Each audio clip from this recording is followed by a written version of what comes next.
오늘은 정보과학의 진로에 대해서 얘기를 해보도록 할게요. 교과서는 18페이지입니다.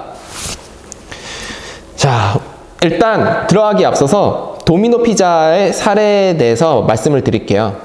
도미노 피자는 미국 시장에서 이제 굉장히 큰 프랜차이즈였는데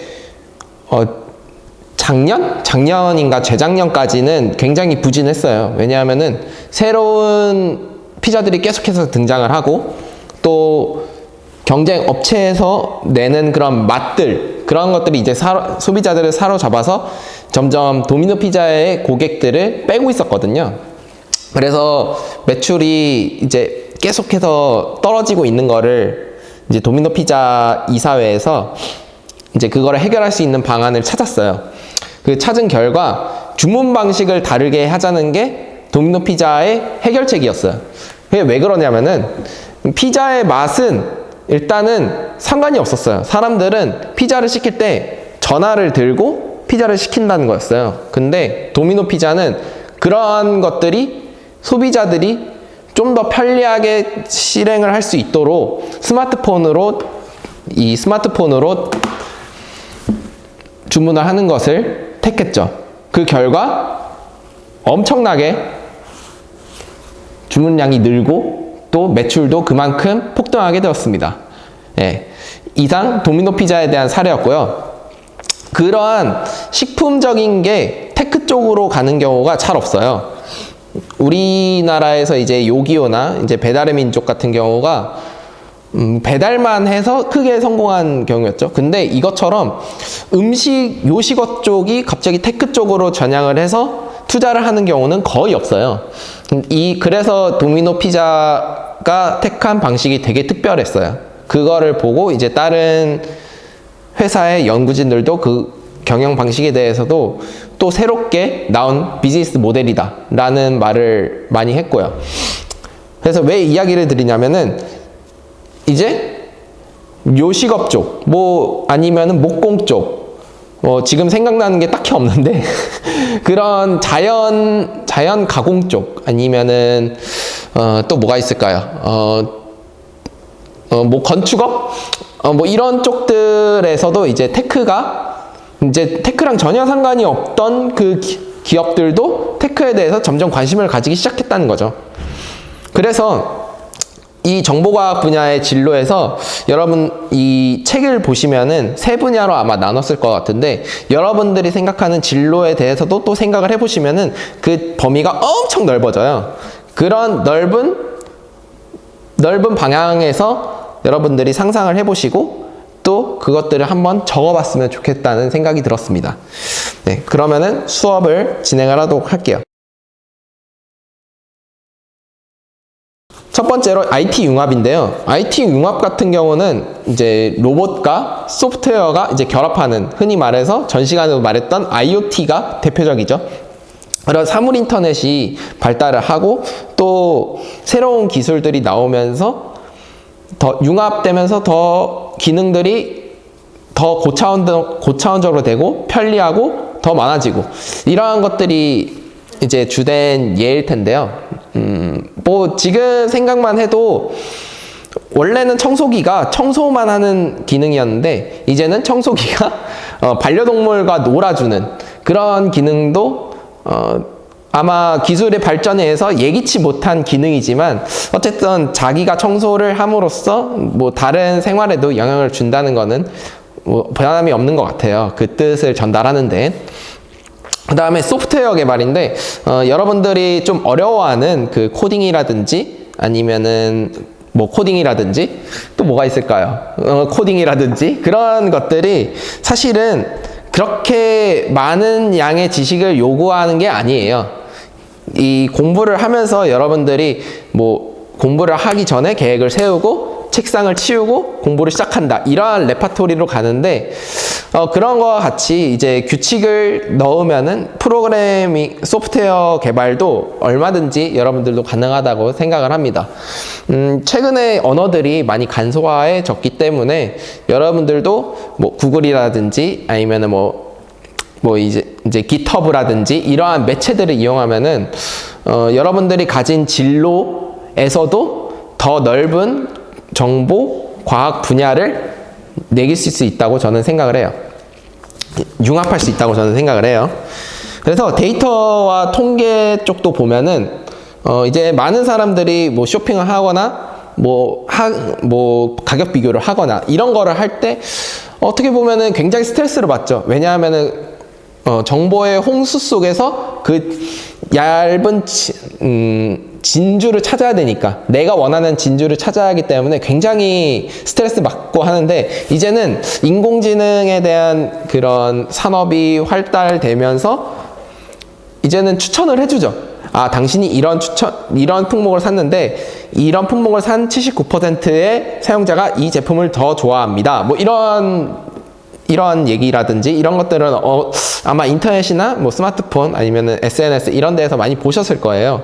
또 광고를 여러분께 전달하는 데 있어서도 내가 싫어하는 광고는 안 보고 내가 좋아할 만한 광고만 틀게, 이렇게 타겟층을 정확하게 고집해서 어떻게 보면은 회사 입장에서는 비용도 아끼고, 또 광고 입장에서 보면은 타겟층을 아니까 그 분야에 있어서 시간도 절감할 수 있고, 소비자는 내가 보고 싶은 거를 볼 수 있으니까 더 광고에 대해서 신뢰성을 더 부여를 하겠죠.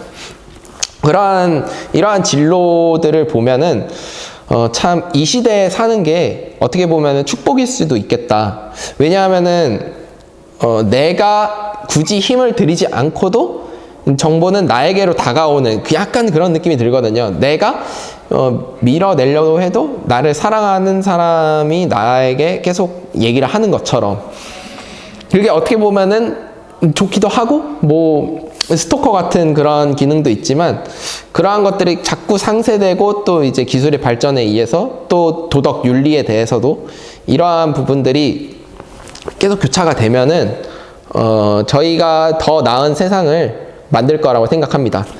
저뿐만 아니라 여러분들도 이제 가고자 하는 진로에 대해서 한번 생각을 해볼 수 있는 시간이 됐으면 좋겠어요.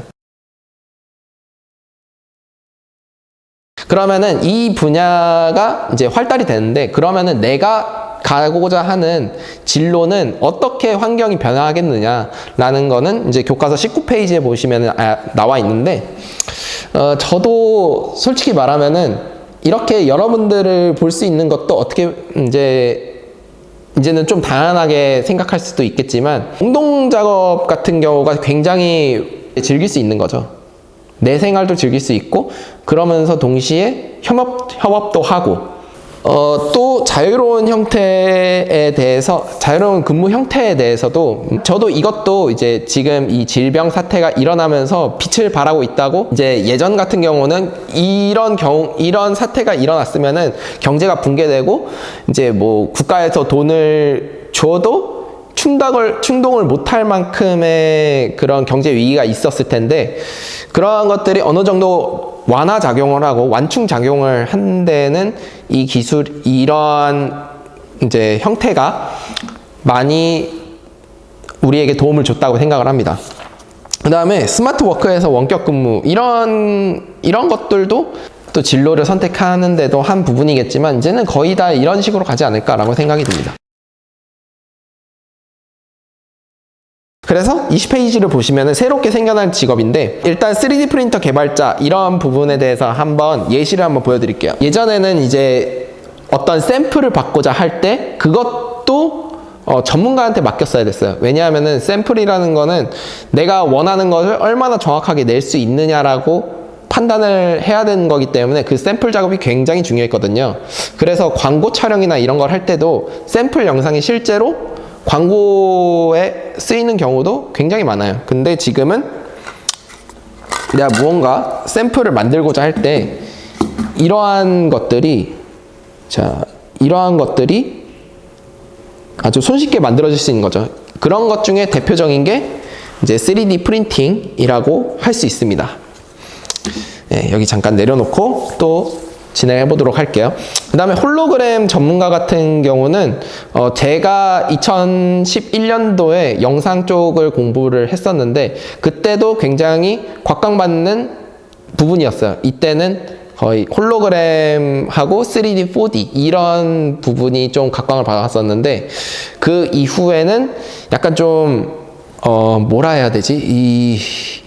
약간 산업이 이제 신기술이 계속 나오고 있는데 이거를 사회가 받아들이지는 못한 거죠. 굉장히 이상하다고 생각을 하고 또 그 부분에 대해서 낯설다라고 생각을 했기 때문에 뭔가 산업 발전에 있어서 조금 더전 부분이 있었죠. 하지만 그래도 지금 아직까지도 홀로그램의 기술은 남아있고 그 부분에 대해서도 계속해서 받아들이는 과정이기 때문에 이 부분도 역사적으로 볼 때 짧은 기술이지만 미래엔 좀 더 창창하지 않을까라고 생각이 듭니다. 그 다음에 사물 인터넷은 이제 많이 얘기했으니까 패스하도록 할게요. 그 다음 정보 보호. 정보 보호 같은 경우는 최근에 이제 인터넷이나 뭐 뉴스나 이런 데서 보듯이 내 정보를 빼가는 거를 막는 사람이에요. 그러한 막는 부분에 있어서 굉장히 전문가적으로 또는 이제 회사의 어떤 기밀들을 보호하는데 그런 부분에 있어서 아주 탑인 그런 직업입니다. 그래서 굉장히 곽광을 받아요. 왜냐하면은 내 열쇠를 지켜줄 수 있는 사람이잖아요. 여러분들의 현관문을 보호해줄 수 있는 사람이잖아요. 약간 네, 그렇습니다. 자, 그 다음에 이제 21페이지로 가시면은 인공지능 분야가 있는데 이게 전반 산업에 있어서 제일 주목도가 되지 않을까라고 선생님은 생각을 해요. 왜냐하면은 이제 인간이 할 수 있는 부분을 이제 로봇이 대신하기 시작한 시대가 바로 지금이라고 생각을 하거든요. 여러분께 뭐 이제 메뉴를 추천하거나 이런 거를 할 때도 인공지능은 필요하고 더 사람답게 해서 그 구글의 그 자동차? 무인 자동차를 만들 때도 굉장히 필요한 기술이에요. 왜냐하면은 어떻게 보면은 자칫 잘못하다간 사고가 날 수도 있는 재해가 발생하기 때문에 더 고심해서 만드는 것으로 저는 알고 있어요. 그만큼 인공지능 분야가 지금은 되게 얕거든요. 제가 2011년도 때는 이 기술이 없었어요. 이 기술은 있었는데 아마 떠오르지도 못했을 거예요. 근데 지금은 굉장히 많이 거론이 되고 있죠. 그래서 이 분야는 여러분들이 진로를 생각할 때도 고려해야 될 부분 중에 하나가 아닌가. 굳이 인공지능으로 가지 않아도 내가 인공지능을 어떻게 하면은 부려 먹을 수 있을까? 어떻게 하면은 내 진로에 써먹을 수 있을까라는 생각을 가지면서 진로를 선택해 주셨으면 좋겠어요.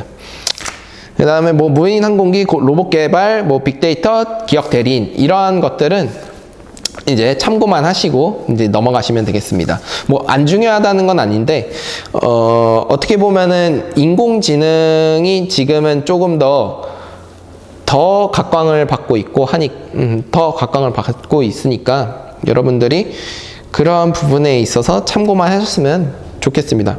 왜냐하면 가장 중요한 건 여러분의 진로거든요. 여러분의 진로는 여러분들이 선택을 할 수 있기 때문이죠.